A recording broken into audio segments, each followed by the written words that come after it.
नमस्कार मंडळी, कसे आहात तुम्ही? मी डॉक्टर श्रीधर दायमान गोविंद कृपा हॉस्पिटलच्या वतीने आपले सहर्ष स्वागत करतो. आपल्या हॉस्पिटलला आता 7 वर्ष पूर्ण झाली आहे आणि परमेश्वराच्या कृपेने आणि तुमच्या सगळ्या शुभेच्छामुळे, पाठिंब्यामुळे आपल्या हॉस्पिटलची वाटचाल योग्य दिशेने होत आहे. वर्ष 2018 पासून लासलगावमध्ये स्त्रीरोग तज्ञ म्हणून कार्यरत असताना मला अनेक रुग्णांची आरोग्य सेवा करण्याची संधी मिळाली आणि त्यामध्ये यशही मिळाले. त्यामुळेच आमचा काम करण्याचा उत्साह हा दिवसेगणिक वाढत आहे. या प्रसंगी कामाची व्याप्ती वाढल्यामुळे मला एक आनंदाची बातमी आपल्या सगळ्यांबरोबर शेअर करावीशी वाटते. ती म्हणजे माझेच मित्र डॉक्टर रोहित अल्लट, की जे स्त्रीरोग तज्ञ आहेत, MD गायनेकोलॉजिस्ट आहेत, त्यांनी सुद्धा आपल्या हॉस्पिटलमध्ये जॉईन केले आहे. योगायोगाची गोष्ट म्हणजे डॉक्टर रोहित अल्लट हे म्हणजे माझे MBBS चे बॅचमेट. आमचं दोघांचं शिक्षण एकत्र झालं आहे MBBS च्या कोर्सच्या दरम्यान आणि आम्ही एकमेकांचे जुने मित्र आहोत. तर आता इथून पुढे doctor Rohit sir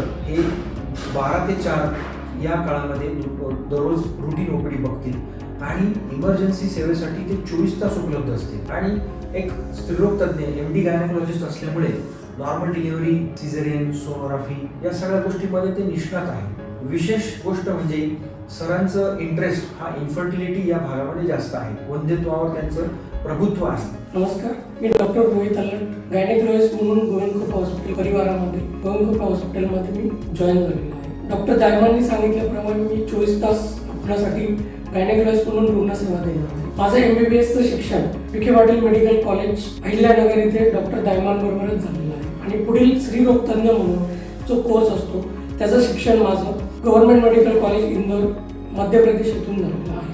delivery, Caesar, बाकी सोनोग्राफी या व्यतिरिक्त मी ज्या लोकांना मुलं बाळा होत नाही, इन्फर्टिलिटी आहे, त्यांची अचूक निदान आणि अचूक तपासणी करून अचूक ट्रीटमेंट देण्याचा मी प्रयत्न करेन आणि आपल्याबरोबर कायमस्वरूपी जॉईन राहून आपल्याला 24 तास रुग्णसेवा ही देण्याचा मी प्रयत्न करेन. तरी डॉक्टर दायमांना जसं आपण भरभरून पाठिंबा, प्रेम आणि विश्वास दाखवला, तसाच आम्हा दोघांनाही तुम्ही इथून पुढे निरंतर असाच पाठिंबा, प्रेम आणि आशीर्वाद आपला मिळत राहावा हीच आपल्या पुढे विनंती.